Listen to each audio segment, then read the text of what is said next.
भारतीय चुनावों में अधिक धोखाधड़ी का कारण बन सकती है। भारत निर्वाचन आयोग (ईसीआई) ने भारतीय चुनावों में मतदान प्रतिशत बढ़ाने के घोषित उद्देश्य के साथ इलेक्ट्रॉनिक वोटिंग मशीनों (ईवीएम) की एक नई श्रेणी शुरू करने का निर्णय लिया है।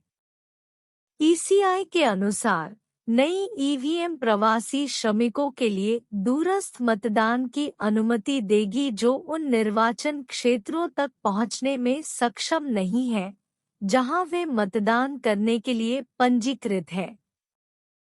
चूंकि अधिकांश विपक्षी राजनीतिक दल मौजूदा ईवीएम पर धोखाधड़ी की संभावना के बारे में बार-बार शिकायत कर रहे हैं, इसलिए ईसीआई ने राजनीतिक दलों को नई मशीनों का प्रदर्शन करने के लिए आमंत्रित किया है। 29 दिसंबर 2022 को जारी एक ट्वीट में ईसीआई ने कहा कि वह घरेलू प्रवासियों के लिए रिमोट वोटिंग को पायलट करने के लिए तैयार है, क्योंकि उसने मल्टी निर्वाचन क्षेत्र remote electronic voting machine (RVM) का एक प्रोटोटाइप विकसित किया है। इसमें कहा गया है कि प्रोटोटाइप आरवीएम एक ही दूरस्थ मतदान केंद्र से कई निर्वाचन क्षेत्रों को संभाल सकता है और ईसीआई नई वोटिंग मशीनों को पेश करने की कानूनी, परिचालन, प्रशासनिक और तकनीकी चुनौतियों पर विभिन्न राजनीतिक दलों से विचारों की उम्मीद कर रहा है। विपक्षी दलों की शिकायत है कि प्रधानमंत्री नरेंद्र मोदी की भारतीय जनता पार्टी (भाजपा) ईवीएम में हेरफेर करने और भ्रामक तरीके से चुनाव जीतने के लिए ईसीआई के साथ मिलीभगत करती है। लेकिन ईसीआई, जो पूरी तरह से मोदी सरकार द्वारा नियंत्रित है, विपक्ष की शिकायतों को नजरअंदाज करता है और ईवीएम पर चुनाव आयोजित करता है और ज्यादातर भाजपा जीतती है। और पराजित विपक्षी दल जानबूझकर चुनाव परिणामों को स्वीकार करते हैं और अगले चुनावों की प्रतीक्षा करते हैं। विपक्षी दल कांग्रेस ने हाल के चुनावों में भी ईवीएम धोखाधड़ी की शिकायत की थी। दिसंबर 2022 में जब गुजरात चुनाव में कांग्रेस को भाजपा ने हराया था, तो कांग्रेस के एक नेता दिग्विजय सिंह ने ईवीएम के फर्जी उपयोग को दोषी ठहराया था। लेकिन उन्होंने ईवीएम में छेड़छाड़ रोकने की किसी योजना का खुलासा नहीं किया। इसके साथ ही कांग्रेस प्रवक्ता पवन खेड़ा ने यह बताने के लिए एक व्यापक ब्रीफिंग की कि कैसे गुजरात चुनाव जीतने के लिए पीएम मोदी की भाजपा द्वारा ईवीएम में छेड़छाड़ की गई थी। लेकिन उन्होंने भी चुनावों में भाजपा द्वारा कथित ईवीएम धोखाधड़ी से निपटने के लिए किसी विशेष रणनीति पर चर्चा नहीं की। कांग्रेस की शिकायत है कि voter verifiable paper audit trail (VVPAT) विकल्प के साथ इस्तेमाल किए जाने पर भी ईवीएम सुरक्षित नहीं है।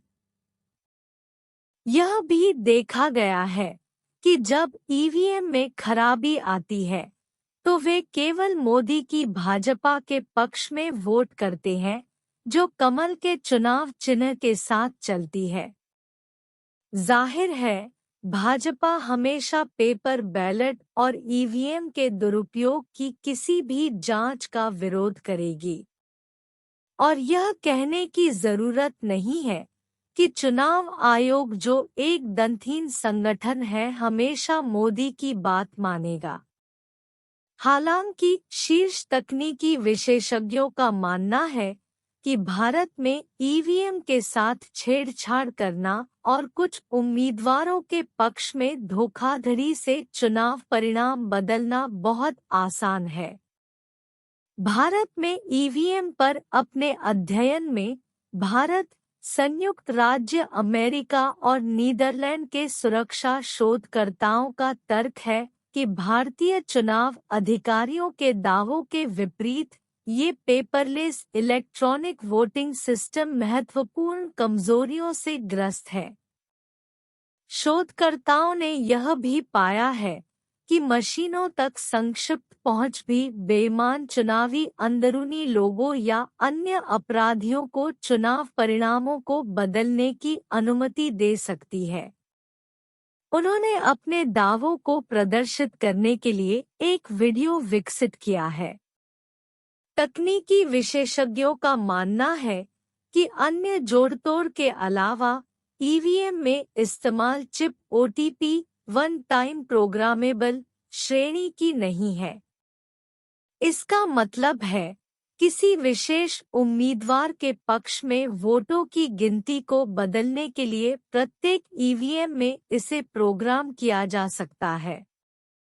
चूंकि विपक्षी दल बार बार ईवीएम की संवेदनशीलता के मुद्दे उठाते रहे हैं, अब यह माना जा रहा है कि भाजपा कुछ महत्वपूर्ण राज्य चुनावों और लोकसभा चुनावों में ईवीएम में हेरफेर करती है, जिसमें मोदी खुद चुनाव लड़ते हैं। चूंकि विपक्षी दलों के अधिकांश राजनेता अनपढ़ हैं, इसलिए वे ईवीएम के साथ किए जा सकने वाले हेरफेर को पूरी तरह से नहीं समझ सकते हैं। इसलिए कुछ कमजोर मौखिक विरोध के बाद वे ईवीएम चुनाव परिणामों को स्वीकार करते हैं, जिसमें ज्यादातर भाजपा जीतती है। अब ईसीआई द्वारा प्रस्तावित नई ईवीएम की शुरुआत के साथ विपक्षी दलों के लिए चुनाव जीतना और नई मशीनों की भेद्यता साबित करना बेहद मुश्किल हो जाएगा। इस कहानी की पटकथा और निर्माण राकेश रमन ने किया है, जो एक राष्ट्रीय पुरस्कार विजेता पत्रकार और मानवतावादी संगठन आरएमएन फाउंडेशन के संस्थापक है।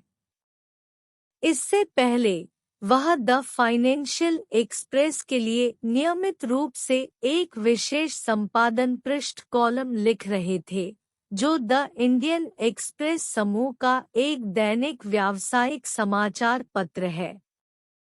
वह संयुक्त राष्ट्र औद्योगिक विकास संगठन यूनिडो के माध्यम से डिजिटल मीडिया विशेषज्ञ के रूप में संयुक्त राष्ट्र यूएन के साथ भी जुड़े थे, ताकि व्यवसायों को ब्रांड मार्केटिंग और व्यवसाय विकास के लिए प्रौद्योगिकी का उपयोग करने में मदद मिल सके।